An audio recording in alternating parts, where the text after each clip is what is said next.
ጤና ይስጥልን። ይህ ኢትዮ ፕላስ ነው። ቢዮንሴ ወታደራዊ ልብስ ለብሳ ብረት ለበስ መኪና ስታሽከረክር ከአንድ ህንፃ ጭስ ሲወጣ ይታያል። በሙዚቃ ቪዲዮው ላይ የቡርኪና ፋሶ ወታደራዊ መሪ ሻምበል ኢብራሂም ትራውሬ ሽጉጥ ሲተኩሱ ይታያሉ። የጭቆና ሰንሰለትን ለመስበር ለህዝቡ በሚያደርገው ትግል ፈጣሪ ኢብራሂም ትራውሬን ጠብቅ ይላል የዘፈኑ ግጥም። ነገር ግን በቪዲዮው ላይ የሚታዩት ቢዮንሴ ወይም ኢብራሂም ትራውሬ ራሳቸው አይደሉም። ቪዲዮው በሰው ሰራሽ አስተውሎት ኤአይ አማካኝነት የእውነት እንዲመስል ተደርጎ በዲፕ ፌክ የተዘጋጀ ነው። የቡርኪና ፋሶን መሪ የአፍሪካ አንድነት ጀግና አድርገው የሚያቀርቡ አብዛኞቹ ሐሰተኛ መረጃን የያዙ በመቶዎች የሚቆጠሩ በሰው ሰራሽ አስተውሎት የተፈጠሩ ቪዲዮዎች ካለፈው ሚያዝያ ወዲህ ከሰሃራ በታች ባሉ የአፍሪካ ሀገራት ውስጥ ያሉ ማህበራዊ ሚዲያዎችን አጥለቅልቀዋል። ይህ አይነቱ ሁኔታ ትራውሬን ለአፍሪካ መሪዎች ምሳሌ አድርገው በናይጄሪያ፣ በጋናና በኬንያ የተለያዩ የማህበራዊ ሚዲያ መድረኮች ላይ ማቅረብ በስፋት እየተከናወነ ያለ ልምድ ሆኗል። አንዳንድ ራሳቸውን የአፍሪካ አንድነት አቀንቃኞች አድርገው የሚያቀርቡ የማህበራዊ ሚዲያ ተጽዕኖ ፈጣሪዎችም የራሳቸውን መንግስታትን ከትራውሬ ጋር በማነጻጸር ያቀርባሉ። ከ3 ዓመት በፊት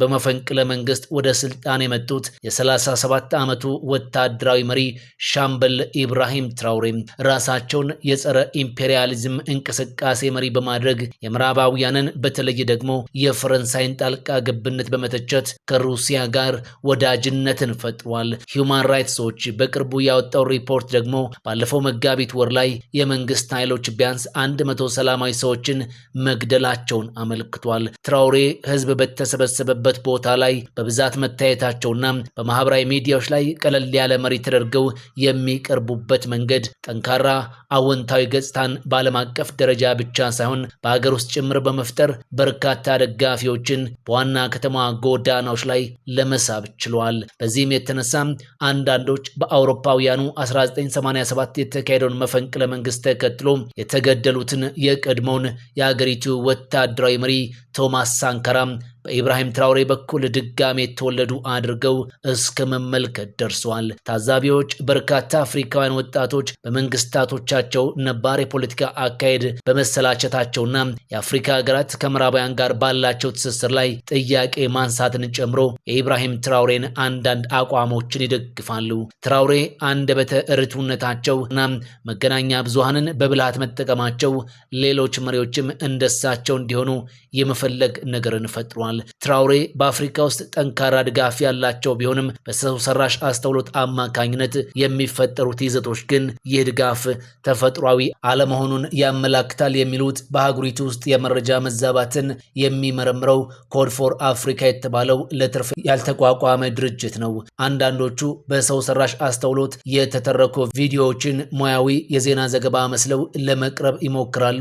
ነገር ግን ስለ ትራውሬና ስለ መንግስታቸው አሳሳች መረጃዎችን ይዘዋል ይላል ይሄው ተቋም። የትራውሬ ጠባቂ መሪውን ለመግደል $5 ሚሊዮን ተሰጥቶት እንደነበር የሚገልጽ አንድ ቪዲዮ 1 ሚሊዮን ተመልካችን አግኝቷል። ኢብራሂም ትራውሬ በመፈንቅለ መንግስት ወደ ስልጣን ከመጡ በኋላ ተደጋጋሚ የመፈንቅለ መንግስት ሙከራ እንደተደረገባቸው ቢዘገብም ይህንን የሚያረጋግጥ ምንም አይነት ማስረጃ ግን አልተገኘም ይላል ይሄው ተቋም። ትራውሬ በአውሮፕላን ሲጓዙ መቀመጫቸውን ለሌላ ፈረንሳይ ነጋዴ እንዲለቁ ስለመጠየቃቸው የሚተርክ አንድ ቪዲዮ 4.5 ሚሊዮን እይታን አግኝቷል። ቪዲዮው በግልጽ ታሪኩ ልብ ወለዳዊ መሆኑን ቢገልጽም ሌሎች የዩቲዩብ ቻናሎች ግን እውነተኛ ታሪክ አስመስለው እያሰራጩት ነው። በአሜሪካ ኦሃዮ ዩኒቨርሲቲ የኮሚኒኬሽን ረዳት ፕሮፌሰር የሆኑት የቡርኪና ፋሶ ዜጋው ዶክተር ላሳኔ አንዳንዶቹ የማህበራዊ ሚዲያ ልጥፎች ምኞት ብቻ ናቸው፣